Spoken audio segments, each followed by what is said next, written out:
জন্য পুরোপুরি প্রস্তুত হন, তাহলে কিন্তু শক্তি সেটা ঠিক হবে।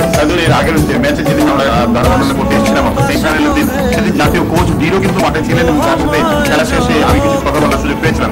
তাকে আমি জিজ্ঞাসা করেছিলাম ঠিক এই কথাটি, যে আমরা যে ম্যাচ আজকে দেখলাম সেই ম্যাচ কিন্তু অনেক গতি কম ছিল, যে গতিতে আন্তর্জাতিক ফুটবল হয়ে থাকে বা আমরা যে খেলা টেলিভিশনে দেখে থাকি তার থেকে অনেক কম গতির খেলা দেখলাম। তখন ডিরো বললেন যে এদের তো স্ট্যামিনা নেই, স্ট্যামিনা থাকলে না স্ট্যামিনা তো যথেষ্ট অভাব রয়েছে, ফিটনেস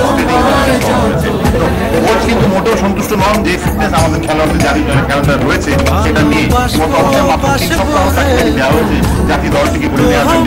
এবং এই 3 সপ্তাহ পরে যে সাব টুর্নামেন্ট হবে সেই টুর্নামেন্টে বাংলাদেশ যারা বর্তমান অবস্থান 7 নম্বরে তারা 1 নম্বরে যাওয়ার অর্থাৎ সোনা পাওয়ার একটা প্রত্যাশা করছে। এটা কিন্তু সব মানে কাজের সাথে যে প্রত্যাশা তার সাথে মোটেও কোনো মিলে বলে আমার মনে হয়।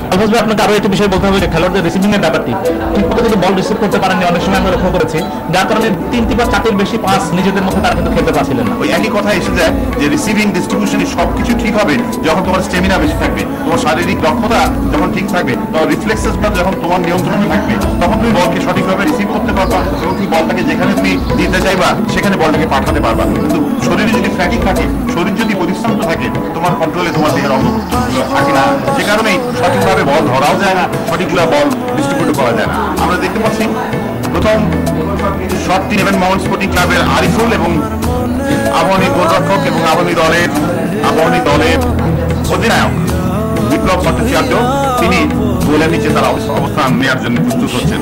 আরিফুল মূলত কিন্তু রক্ষণভাগের খেলোয়াড়, 5 নম্বর জার্সি হয়ে খেলে থাকেন এবং সেন্ট্রাল ডিফেন্ডার হিসেবে কিন্তু তিনি মোহামেডান স্পোর্টিং ক্লাবে খেলছেন। তাকেই দেওয়া হয়েছে এই দায়িত্ব প্রথম শটটি নেওয়ার জন্য। অত্যন্ত দুরূহ কাজ, দেখা যাক কতটা ভালোভাবে তিনি তার দায়িত্ব পালন করতে পারেন। গোলরক্ষক প্রস্তুত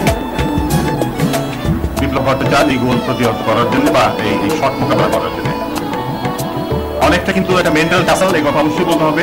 এই দুই খেলোয়াড় অর্থাৎ যিনি মারবেন এবং যিনি গোলরক্ষক তাদের ভিতরে কিন্তু চলতেই থাকে এবং শটটা না নেওয়া পর্যন্ত এবং বলটা প্রতিহত না পর্যন্ত কিন্তু চলতে থাকে। ঠিক নিলেন, চমৎকার প্লেসমেন্ট, গোল। অনেকটা দাঁড়িয়ে থেকে একেবারে কোনায় বলটিকে জালে পাঠিয়ে দিলেন, এক বলে এগিয়ে গেল মোহামেডান স্পোর্টিং ক্লাব। আস্থার সাথে কিন্তু দিতে নিয়েছিলেন, একেবারে ভালো প্লেসমেন্ট, নিজের উপরে বিশ্বাস ছিল, দেখে শুনে প্লেসমেন্ট করেছেন এবং গোলরক্ষক বিপ্লব কিন্তু ঝাঁপিয়ে পড়ছিলেন, তবুও তার করার কিছু ছিল না। বিপ্লব ঝাঁপিয়ে পড়লে কি হবে, তার টাইমিংটা মোটেও ঠিক হয়নি, তার বলের যে গতি ছিল সেই গতির সাথে তার টাইমিং ঠিক না হয়। টাইব্রেকারের প্রথম কিকটি নিয়েছিলেন আরিফুলকে আপনারা দেখতে পেলেন এবং তিনি গোল করেছেন এবং এই মুহূর্তে মোহামেডান 1 আবাহনী 0। টাইব্রেকারের ফলাফল প্রথম কিকটি নেওয়ার জন্য আবাহনীর 5 নম্বর জার্সি পরিহিত খেলোয়াড় সামাদ ইউসুফ। দুই পক্ষ থেকে আমরা দেখতে পাচ্ছি এবং দুজনেই কিন্তু রক্ষণভাগের খেলোয়াড়, এদিকটা সেন্ট্রাল ডিফেন্ডার, ওদিকটা সেন্ট্রাল ডিফেন্ডার, তাদের ওই দায়িত্ব করেছে। দেখা যায় সামাদ কি করেন, গোলরক্ষক জেমস পল, নাইজেরিয়ান গোলরক্ষক এবং ঘানার শুটার সামাদ ইউসুফ হয়ে গেছে। সামাদের কিকটি কিন্তু প্রতিহত করেছেন গোলরক্ষক জেমস পল। আবাহনী লিমিটেডের পক্ষে প্রথম কিকটি নিয়েছিলেন সামাদ ইউসুফ, তিনি কিন্তু গোল করতে ব্যর্থ হলেন এবং এই মুহূর্তে কিন্তু একটি করে সহরভাই দল রয়েছে। ফলাফল মোহামেডান স্পোর্টিং 1 আবাহনী লিমিটেড 0। অর্থাৎ মোহামেডানের আরিফুল গোল করেছিলেন প্রথম কিক থেকে, অর্থাৎ একটিকেই শটই পাবেন, অবশ্য মোহামেডানের জন্য এটা দ্বিতীয় শট। আর প্রথম শটই নিয়েছিলেন আরিফ, গোল করতে সক্ষম হয়েছেন, কিন্তু আবাহনীর পক্ষে সামাদ ইউসুফ থানার খেলোয়াড়, তিনি কিন্তু গোল করতে ব্যর্থ হয়েছেন। শ্বাসরুদ্ধকর মুহূর্তে নাটকীয় পরিস্থিতি, সবাই অধীর আগ্রহে প্রতীক্ষা করে রয়েছেন এই মুহূর্তটুকুর জন্য। মোহামেডান চাইছে গোল এবং আবাহনী চাইছে যেন গোল না হয়। এবার দেখতে পেলেন ঠান্ডা মাথায় গোলপোস্টে জালে বল জড়াতে সক্ষম হলেন। টাইব্রেকারের একই ফলাফল মোহামেডান 2 আবাহনী 0। অর্থাৎ মোহামেডান কিন্তু দুটি শট করেছে, দুটি শট থেকে তারা গোল পেয়েছে। পক্ষান্তরে আবাহনী একটি শট নিয়েছিল এবং সেটা থেকে তারা গোল আদায় করতে পারেনি। এখনো বলা যেতে পারে যে এক গোলই তারা পিছিয়ে যদি এই গোল আদায় করতে পারেন।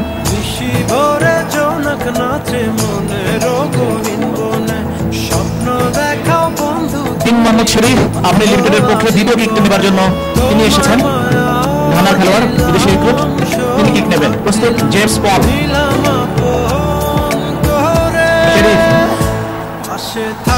এবং বাইরে মারলেন পরপর দুটি কিক আবাহনী লিমিটেডের এবং দুটি কিন্তু ব্যর্থ।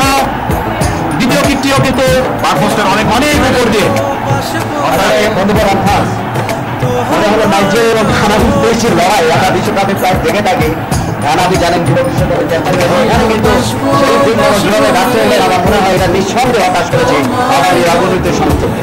আসলে আবাহনী অনেকটা নিচে পড়লেও বলতে হবে, তার কারণ এখন বিপ্লব ভট্টাচার্যকে অন্তর্পথে 2টি গোল ঠেকাতে হবে, কেউ নতুন তাহলেই তারা এই আপনি জানেন যে বিপ্লব অধিনায়কের দায়িত্ব পালন করছেন এবং তার যে স্বপ্ন, তার যে একটা আমি দুর্জয় শপথ আমরা লক্ষ্য করেছিলাম, তিনি বারবার করে বলেছিলেন যে এবারে তারা অবশ্যই মোহামেডানকে হারিয়ে শিরোপাকে ওই 8 বছরে খরা কাটিয়ে নিজেদের ঘরে তুলতে চান। মৃদা ওই খরার কথা যখন বলছে তখন কিন্তু এসেই যায় যে আগেরবারও সেই চ্যাম্পিয়নশিপের একেবারে কাছাকাছি এসে এই টাই ব্রেকে হেরে গিয়ে তাদেরকে শিরোপা হারাতে হয়েছিল। এবারও এত কাছাকাছি এসে গিয়ে অর্থাৎ এবারও জেতার সম্ভাবনা সেই আগের বছরের কথাই মনে পড়ে যাচ্ছে। কিন্তু আমি বলেছি ঠিক তাই যেন হতে যাচ্ছে আমার কাছে মনে হচ্ছে। ওয়ালি ফয়সালকে দেখতে পাচ্ছি কি তিনি গেছেন। ওয়ালি গত মৌসুমে আগামী এবারে এলি মোহামেডানে দেখা যাক এসেই কাঙ্ক্ষিত সেই টাই ব্রেকারে গোল আদায় করতে পারেন কিনা। প্রস্তুত ওয়ালি ফয়সাল তার পুরনো ক্লাব আবাহনীর বিপক্ষে নতুন ক্লাব মোহামেডানের টিমে তিনি মনে হচ্ছে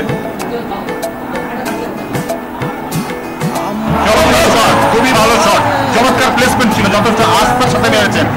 সহজবার যাকে বলে আমার মনে হচ্ছে মোহামেডানে এ পর্যন্ত শট নিয়েছেন 3 জন খেলোয়াড় হিসেবে সবাই গোল শিকারী নিঃসন্দেহে বলা যায় অবশ্যই।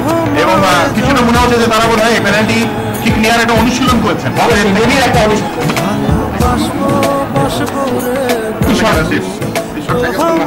এটি ঠেকাতে হবে, এটি ঠেকাতে পারলে তার পরেরটিও ঠেকাতে হবে।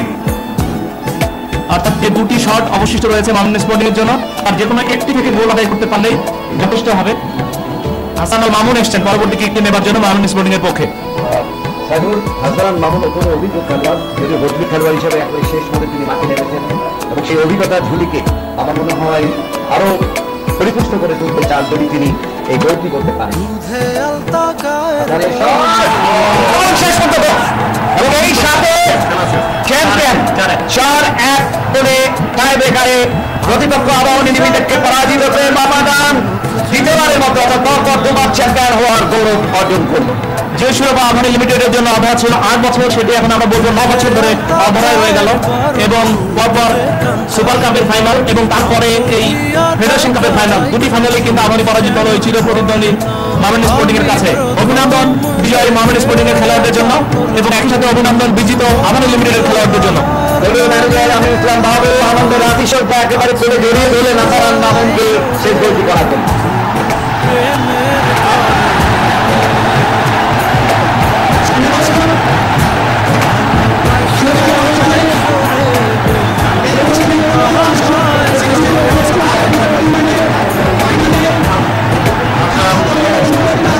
দর্শকদেরকে দেখতে পাচ্ছেন এবং এই ফাঁকে মোহামেডান খেলোয়াড়ের লেখক হওয়ার যেটা বলে সেটা তারা করছেন। এবং আবারও এই ফেডারেশন কাপ ফুটবলের 2009 সালে যে শিরোপা, সে শিরোপা কিন্তু যেটা মাউন্ট স্পোর্টিং ক্লাব তাদের ঘরে তুলল, যেটা এই গার্ডেন অফিসার বলেন ফুটবলের মৌসুম শুরুর যে টুর্নামেন্ট, সেই টুর্নামেন্ট বলেন, সেই টুর্নামেন্ট কিন্তু আবারও মাউন্ট স্পোর্টিং ক্লাব বেশ দক্ষতার সাথে টাই ব্রেকারের অন্তর্পক্ষে আমি বলবো সেটা বোঝানো যদিও 120 মিনিট খেলায় কিন্তু দুই দলের মধ্যে কোনো পার্থক্য কিন্তু আমরাও দেখিনি এবং গোল করে দলের করতে পারেননি।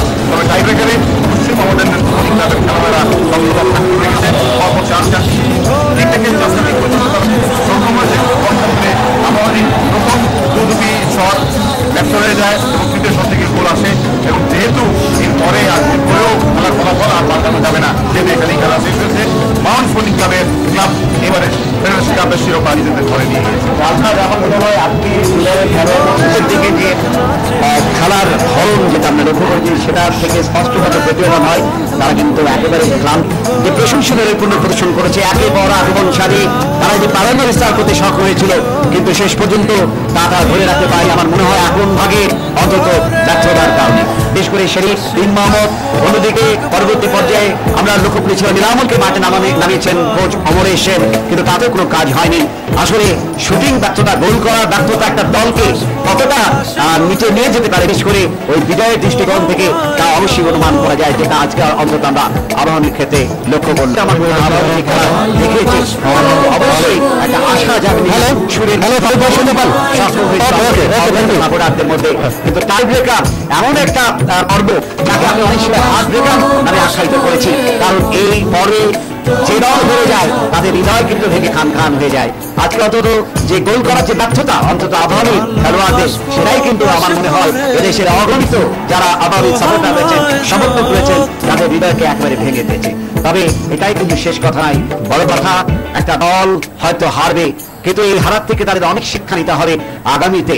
যে বিলিগ অর্থাৎ বাংলাদেশ যেটা আমরা বারবার বলছি, যেটা প্রথম টুর্নামেন্ট এই মৌসুমে, এবং এরপরে বি লিগ রয়ে গেছে। বি লিগের ক্ষেত্রে কিন্তু স্পোর্টিং ক্লাব এবারে শিরোপা 4-1 গোলের ব্যবধানে জয়লাভ করে জিতে নিয়েছেন।